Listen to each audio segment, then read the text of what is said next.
नमस्कार, मैं अंजलि मिश्रा। स्वागत है आप सभी का हमारे चैनल में। आंध्र प्रदेश के मुख्यमंत्री चंद्रबाबू नायडू ने कहा था कि तिरुमाला तिरुपति देवस्थानम यानी मशहूर तिरुपति बालाजी में केवल हिंदुओं को ही काम पर रखा जाना चाहिए। इस मामले को लेकर जहां एक तरफ विपक्ष जो है बयानबाजी करता नजर आया, तो वहीं इस मामले पर अब आचार्य प्रमोद कृष्णम समेत अन्य लोगों ने भी चंद्रबाबू नायडू का समर्थन किया है और ये कहा है कि सबकी जो धार्मिक आप कह सकते हैं कि जो मान्यताएं हैं वो अलग है और ऐसे में चंद्रबाबू नायडू जो भी कह रहे हैं वो सही है और जो उन्होंने फैसले लिए हैं वो भी सही है। दरअसल चंद्रबाबू नायडू ने हाल ही फिलहाल में एक होटल जो कि तिरुपति बालाजी मंदिर के पास में जो था, उस होटल को वहां पर नहीं लगने दिया था। उन्होंने उस होटल का जो है नाम चेंज होने के बावजूद उन्होंने कहा था कि नहीं, यहाँ पर सिर्फ हिंदू जो है लोग ही यहाँ पर जो है होटल में काम कर सकते हैं, तिरुपति बालाजी से जुड़ी चीजें कर सकते हैं। होटल का नाम मुमताज होटल था, उसकी मंजूरी उन्होंने जो है कैंसिल कर दी थी। तो पूरा मामला क्या है विस्तार से जानते हैं।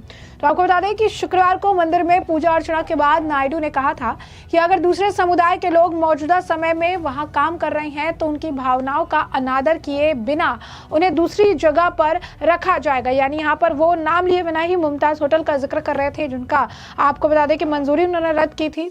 चंद्रबाबू नायडू ने अपने बेटे नारा लोकेश और परिवार के सदस्यों के साथ तिरुमाला में भगवान वेंकटेश्वर स्वामी मंदिर में पूजा अर्चना करने पहुंचे थे और इसी दौरान मुख्यमंत्री नायडू ने अपने उस भव्य योजना को भी लोगों में साझा की, जिसके तहत देश भर के सभी राज्यों की राजधानियों में वेंकटेश्वर स्वामी का मंदिर बनाने की योजना है। उन्होंने यह भी कहा इस दौरान कि दुनिया भर में भगवान वेंकटेश्वर की संपत्तियों की सुरक्षा के लिए पवित्र धागा बांधा जाता है। उन्होंने कहा कि कई भक्त विदेश में भी ऐसे मंदिर स्थापित किए जाने की इच्छा रखते हैं। मंदिर के चारों तरफ यानी तिरुमाला की पहाड़ियों पर किसी भी तरह की व्यावसायिक गतिविधियों की चर्चा करते हुए नायडू ने यह कहा कि पिछली सरकार ने मंदिर के निकट ही 35.32 एकड़ भूमि पर मुमताज होटल की स्थापना की मंजूरी दी थी, जिसे उनकी सरकार ने अब रद्द कर दिया है। तो आप समझ सकते हैं कि बहुत बड़ा एक भूमि का भाग है, 35.32 एकड़ की भूमि है जहां पर मुमताज होटल की स्थापना की मंजूरी दी गई थी, उसे अब सरकार ने जो है रद्द कर दिया है। सिर्फ शाकाहारी व्यंजन को मंजूरी है। नायडू ने यह भी कहा कि तिरुमाला की 7 पहाड़ियों के निकट किसी तरह की व्यावसायिक गतिविधियां जो है नहीं होनी चाहिए। उन्होंने कहा खान पान सेवा के लिए जिन्हें भी व्यवसाय की मंजूरी मिली हुई है वे केवल शाकाहारी भोजन ही परोसेंगे। क्या कह रहे हैं वो जरा सुनिए। నేను నా జీవితంలో ఎప్పుడు కూడా వెంకటేశ్వర స్వామి పవిత్రతను తలుచుకొని ఎన్నిసార్లు వచ్చినా మళ్ళీ ఆ సంకల్పాన్ని పునరంకితం చేయడం కోసం ముందుకు వస్తూ ఉంటాను. ఈరోజు మా దేవాంశ్ పుట్టినరోజు కూడా, అందుకనే మేము మా ఇంటి కులదైవం వెంకటేశ్వర స్వామి కంపల్సరీగా ఫ్యామిలీ మెంబర్స్కి రావడం వీలైనంత వరకు, అదే మాదిరిగా ఆయన పుట్టినప్పటి నుంచి కూడా అన్నదానం చేయడం ఒక ఆనవాయితీగా పెట్టుకున్నాం. అన్నదానం అనేది ఎన్టీ రామారావు గారు స్టార్ట్ చేశారు. అక్కడి నుంచి ఇంతవరకు కూడా ఎలాంటి ఇబ్బందులు లేకుండా సవ్యంగా జరుగుతూ ఉంది. ఈరోజు ఆయన ప్రారంభించిన ఈ కార్యక్రమానికి 2,200 కోట్ల రూపాయల కార్పస్ ఉంది. ప్రతి సంవత్సరం ప్రతిరోజు ఎంతో మంది భక్తులు వచ్చి అన్నదానం ట్రస్ట్కి డొనేట్ చేస్తున్నారు, లేకపోతే ఆ రోజుకి వాళ్ళే విరాళాలు ఇచ్చి నిర్వహించే పరిస్థితికి వచ్చారు. ఇది ఒక మహత్తరమైన కార్యక్రమం. ఇది శాశ్వతంగా జరుగుతుంది. ఈ సందర్భంగా మేము అక్కడికి వచ్చినప్పుడు కాంట్రిబ్యూట్ చేయడమే కాకుండా నేరుగా అక్కడ ఎవరైతే భక్తులు ఉన్నారో వాళ్ళకి అన్నం వడ్డించినప్పుడు ఉండే తృప్తి ఎలకట్టలేంది. అందుకనే ఫ్యామిలీ మెంబర్స్ అందరూ కూడా సర్వ్ చేశాం.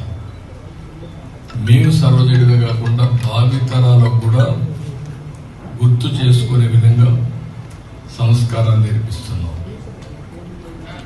ఇలాంటి కార్యక్రమాన్ని ప్రతి ఒక్కరు కూడా విజ్ఞప్తి చేస్తున్నా. మనం బాగుండడం కాదు, సమాజ హితం కోసం అందరం పనిచేయాల్సిన అవసరం ఉంది. అదే సమయంలో మీరు చూస్తే నేను ప్రాణదాన కార్యక్రమాన్ని ప్రారంభించాను. బ్రహ్మోత్సవానికి వస్తూ తిరుపతిలో సిమ్స్ హాస్పిటల్లో ప్రాణదాన కార్యక్రమానికి ప్రారంభించాం. ఆ రోజు ఒకటి ఆలోచించాం, వెనుకబడిన ప్రాంతం రాయలసీమ, ఇక్కడ హాస్పిటల్ కూడా సరిగా లేవు. అందుకని సిమ్స్ ఆధారంగా చేసుకుని రోయా కానీ, బర్డ్స్ కానీ, సిమ్స్ కానీ, మిగిలిన అన్ని హాస్పిటల్స్ అన్ని కూడా, చిల్డ్రన్ హాస్పిటల్ కానీ ఇవన్నీ కూడా ఇచ్చేసి ఈ ప్రాణదానంతో అక్కడ ఉండే భక్తులకు ట్రీట్ చేయడం, ఈ ప్రాంత వాసులకు ట్రీట్ చేయడమే కాకుండా ఇంకా ఎవరైనా డాక్టర్లు ప్రపంచం నుంచి ఎక్కడికి వచ్చినా వెంకటేశ్వర స్వామి దర్శనానికి ఆశీస్సులు తీసుకునే మునుపు ప్రజలకు సేవ చేసి 3-4 రోజులు ఉండి తర్వాత వచ్చి దేవుని ఆశీస్సులు తీసుకెళ్తే మానవ సేవ, మాధవ సేవ రెండూ ఉంటాయనే ఉద్దేశంతోనే ఆ కార్యక్రమాన్ని పెట్టాం. దాన్ని కూడా లాజికల్ గా తీసుకెళ్లాల్సిన అవసరం ఉంది. ఈరోజు ఈ యొక్క 7 కొండలు, ఇది వెంకటేశ్వర స్వామి సొంతం. ఈ 7 కొండల్లో ఎలాంటి అపవిత్రమైన కార్యక్రమాలు కానీ లేకపోతే ఈ 7 కొండల్ని కమర్షియలైజ్ చేయడం కానీ ఎక్కడా జరగకూడదు. నేను ఈ రోజు పోరాడడం కాదు, ఒకసారి అసెంబ్లీలో ఇదే మరిగా 7 కొండల్ని 5 కొండలంటే ఎక్కడికి పోయినాయని చెప్పి పెద్ద ఎత్తున పోరాడి అక్కడి నుంచి నేను వెంకటేశ్వర స్వామి మొక్కులు తీర్చుకోవడానికి పాదయాత్రతో వచ్చి మొక్కులు చెల్లించుకున్నాను. ఎందుకంటే మనలాంటి వాళ్ళు కూడా, అంటే ప్రభావితం చేయగలిగిన వ్యక్తులు కూడా గమ్మునుంటే సమాజానికి చాలా నష్టం జరుగుతుంది. ఆ రోజు మీరు ఒక్కసారి చూస్తే నేను ఏదైతే ప్రాణదానాన్ని ఇనాగరేట్ చేసి వచ్చాను, వస్తా ఉంటే 24 క్లేమోర్ మైన్స్ నా మీద బ్లాస్ట్ చేశాను. నేను ఏ తప్పు చేయలేదు, ప్రజాహితం కోసం పనిచేశాను, లా అండ్ ఆర్డర్ మెయింటైన్ చేయాలని ఆలోచించాను. దాని మీద ఖర్చు పెడితే వెంకటేశ్వర ఎక్కడైతే మనం ఆ స్పాట్ కూడా ఇప్పుడు ఉంది, అల్లిపేట దగ్గర ఎంట్రన్స్ లోనే. అయితే ఆ రోజు అదొక మిరాకిల్. నేను తప్పించుకోవడం అనేది జరిగే పని కాదు. సాక్షాత్తు వెంకటేశ్వర స్వామి నన్ను కాపాడాడు, ప్రాణం విడిచిపెట్టాడు. అక్కడి నుంచి ఒక ఇప్పుడు కూడా నాకు జ్ఞాపకం ఉందని తలుచుకుంటే, నేరుగా పోయి కొట్టిన తర్వాత బస్సులు, కారులో అందరం కూడా బ్రతికాం, కానీ ఒక్కొక్కరికి ఒక విధంగా దెబ్బలు తగినాయి. నేనున్నాను, కృష్ణమూర్తి ఉన్నాడు, గోపాలకృష్ణారెడ్డి, రాజశేఖర్ రెడ్డి, వీళ్ళందరూ ఉన్నాం. అంటే వెంకటేశ్వర స్వామి మహిమ ఆ ఇన్సిడెంట్ చూసిన తర్వాత ఎవరైనా కానీ అనుకుంటే ఆలోచించుకోవాల్సిన అవసరం. 24 క్లేమోర్ మైన్స్ బ్లాస్ట్ చేసిన తర్వాత ఇది తప్పించుకునే అవకాశం లేదు, ఒక్క వెంకటేశ్వర స్వామి మహిమ ఉంటే తప్ప. అందుకనే నేను ఎప్పుడు కూడా ప్రతి ఒక్కరికి విజ్ఞప్తి చేస్తూ ఉంటాను, ఇక్కడ ఉండే వ్యక్తులు ఎవరో అపచారంత చేయొద్దండి. అపవిత్రానికి ఎక్కడ కూడా ఒక తెలుసో తెలియకో అపచారం జరిగేదానికి సహకరించద్దని చాలా చెప్తున్నాను. గడిచిన 5 సంవత్సరాలు చాలా పోరాటాలు చేశాం, కానీ ఆ పోరాటాలు కూడా పనిచేయకుండా వెంకటేశ్వర స్వామిని అపవిత్రం చేసే పరిస్థితికి వచ్చారు. ఆ రోజు కూడా మీ అందరికీ నేను చెప్పాను, ఇక్కడే ప్రథమ ప్రాధాన్యత వెంకటేశ్వర స్వామి పైన ఉంటుంది. ఏదైతే క్లీనినెస్ ఇక్కడి నుంచి ప్రక్షాళన వెంకటేశ్వర స్వామి టెంపుల్ నుంచి చేస్తానని చెప్పి దేవుని రుణం తీర్చుకోవడానికి, అదే సమయంలో రాష్ట్రాన్ని పునర్నిర్మాణం చేయడానికి అంకితో పనిచేస్తానని చెప్పాను. చెప్పినట్టే ఫస్ట్ అపాయింట్మెంట్ నేను ఇచ్చింది శ్యామలరావుని ఇచ్చాను. అక్కడి నుంచి ప్రక్షాళన స్టార్ట్ అయింది. ఇంకా కొన్ని చిన్న చిన్న ఉన్నాయి, ఇంకా చేయాల్సిన పనులు ఉన్నాయి. నేను చాలా క్లారిటీ ఇచ్చాను, అందుకని అవన్నీ కూడా చేస్తారు. అదే సమయంలో వెంకటేశ్వర స్వామికి సంబంధించి ఎక్కడ కూడా పోయిన ప్రభుత్వాన్ని చూశాను. 7 కొండలు వెంకటేశ్వర స్వామివి అని మనం చెప్తామంటే 7 కొండలు ఆనుకొని ముంతాజ్ హోటల్కి అప్పట్లో పర్మిషన్ ఇచ్చారు. అదే మనకి అక్కడ ఇంకొక పక్కన కూడా ఏదైతే దేవలోకం ఈ రెంటికి పర్మిషన్ ఇచ్చే పరిస్థితికి వచ్చారు. ఏదైతే ముంతాజ్ హోటల్ కూడా చెప్పి ముంతాజ్ హోటల్ మార్చి పేరు మార్చారు. అయినా కూడా నేను వారికి చెప్పింది ఇక్కడ మీకు ఇవ్వలేం, అందుకని ఇక్కడ 3కి ఇచ్చారు. ఏదైతే విష్ణువి వర్స్టైల్ వెంచర్స్ 10.32, ముంతాజ్ హోటల్స్ 20 ఎకరాలు, MRKR construction industries private limited 5 ఎకరాలు ఇచ్చారు. ఈ 35.32 క్యాన్సిల్ చేస్తున్నాం. ఇక్కడ ఎవ్వరు కూడా కమర్షియలైజ్ చేయడానికి వీలు లేదు. 7 కొండలు ఆనుకొని ఎలాంటి కమర్షియలైజేషన్ కానీ అపవిత్రం చేసే కార్యక్రమాలు ఎక్కడా ఉండడానికి వీలు లేదు. నేను వాళ్ళు కూడా, ఎందుకంటే ఓబ్రాయ్ హోటల్స్ చాలా హోటల్స్ కడుతున్నారు, కట్టినప్పుడు వాళ్ళకు కూడా చెప్పాను, ఇక్కడ ఏమాత్రం కూడా అపవిత్ర అంటే మీరు వాళ్ళు ఒక స్టేజ్లో మేము వెజిటేరియనే పెడతామని కూడా ముందుకు వచ్చారు. అయినా కూడా నేను చెప్పింది ఈ ప్రిమిసెస్లో మాత్రం ఎవ్వరు ప్రైవేట్ వ్యక్తులు ఉండడానికి వీలు లేదు.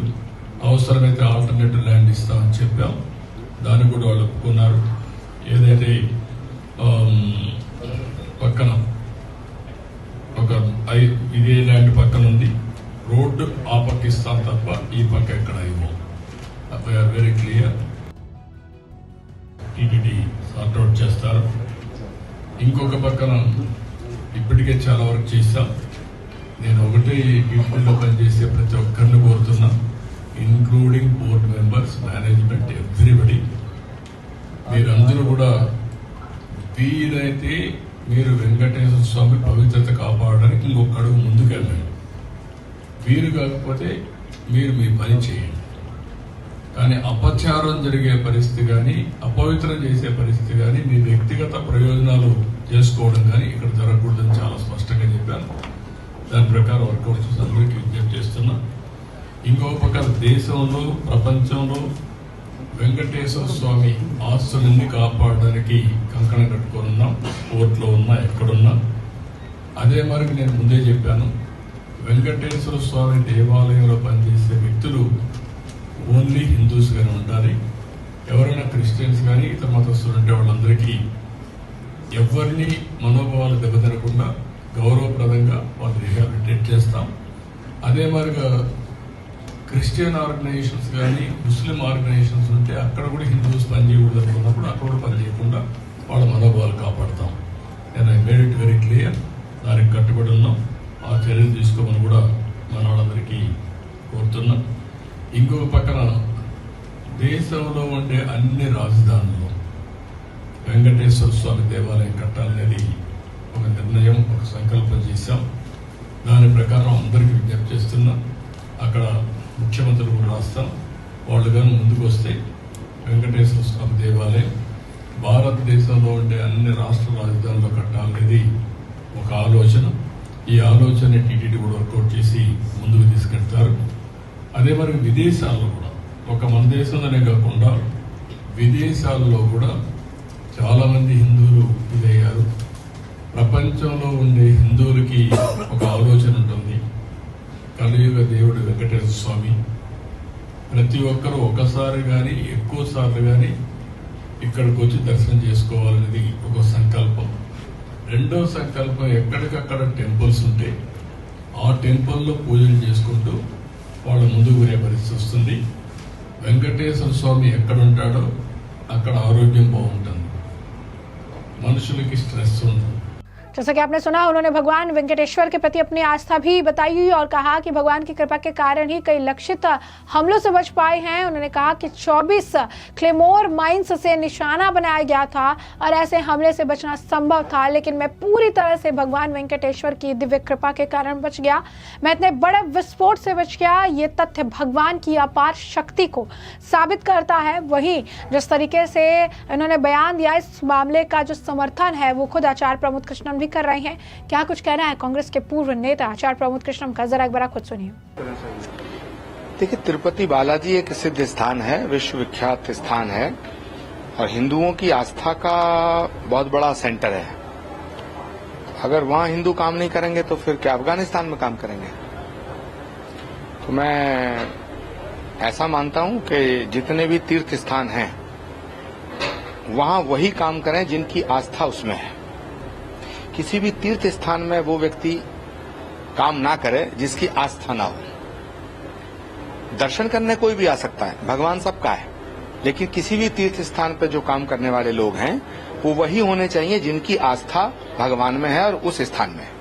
जैसे कि आपने सुना कि आचार्य प्रमोद कृष्णम जो है उन्होंने बयान दिया। उन्होंने कहा कि जो भी चंद्रबाबू नायडू ने कहा है वो बिल्कुल सही और सटीक है, इसी वजह से क्योंकि हर व्यक्ति जो है एक अलग अगर धर्म से जुड़ा हुआ है तो उसकी अलग मान्यताएं हैं, उसे अलग तरीके से देखा जाता है, उसे अलग तरीके से संजोया जाता है, उसमें अलग तरीके के रूल एंड रेगुलेशन होते हैं। ऐसे में तिरुपति बालाजी मंदिर जहाँ पर हिंदुओं की बहुत ज़्यादा आस्था जुड़ी हुई है, जहाँ पर जो है व्यवस्था अलग ढंग से है, तो वहाँ पर किसी व्यक्ति विशेष को लेकर परेशानी नहीं है या किसी ऐसे चीज़ों को लेकर परेशानी नहीं है, लेकिन एक दूसरे की भावनाओं का सम्मान करते हुए अगर वहाँ पर सरकार किसी तरीके से किसी चीज़ पर रोक लगा रही है या वहाँ पर से परमिशन नहीं दे रही है तो इसे समझने की ज़रूरत है, इस पर राजनीति करने की ज़रूरत नहीं है।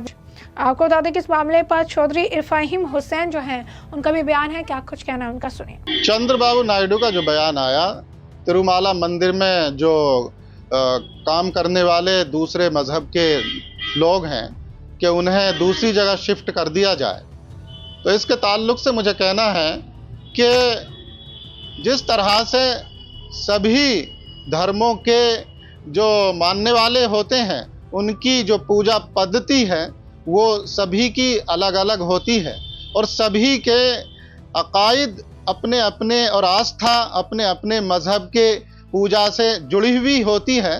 तो इसमें गैर मजहब के किसी भी इंसान का उसमें शामिल होना या काम करना वो मेरे ख्याल से भी ठीक नहीं है। तो इसलिए चंद्रबाबू नायडू का जो बयान है कि ऐसे लोगों को सम्मान पूर्वक शिफ्ट दूसरी जगह कर दिया जाए, तो ये कोई गलत नहीं है, सही है। कि आपने सुना, उन्होंने भी इस मामले पर यही प्रतिक्रिया दी और उनका भी यही मानना है कि चंद्रबाबू नायडू जो कह रहे हैं इसमें कोई भी गलत या कुछ भी नहीं है, इसमें किसी तरीके की कोई परेशानी नहीं है। यानी साफ तौर पर जो भी बयान इनके द्वारा दिए गए हैं वो बिल्कुल सच और सटीक दिए गए हैं, इसमें कोई भी दो राय नहीं है। और साथ ही साथ उन्होंने ये भी बात जो है स्पष्ट की, उन्होंने ये भी कहा एक व्यक्ति की जो है धार्मिक धारणा है दूसरे व्यक्ति से अलग है, तो एक दूसरे को उसका सम्मान करना चाहिए। और नायडू ने जो भी फैसले लिए हैं बिल्कुल सटीक लिए हैं, इसमें कोई परेशानी नहीं है। तो ऐसे में हमने आपको जो पूरा मामला है विस्तार से बताया। आपने चंद्रबाबू नायडू का बयान सुना, आपने इस मामले पे आचार्य प्रमोद कृष्णम का बयान सुना, साथ ही साथ इस मामले पर आप इरफाम चौधरी का बयान भी सुन चुके हैं। तो इस पूरे मामले पर अब आपकी भी जो राय हो हमें कॉमेंट सेक्शन में कॉमेंट करके जरूर से जरूर साझा करिएगा। धन्यवाद।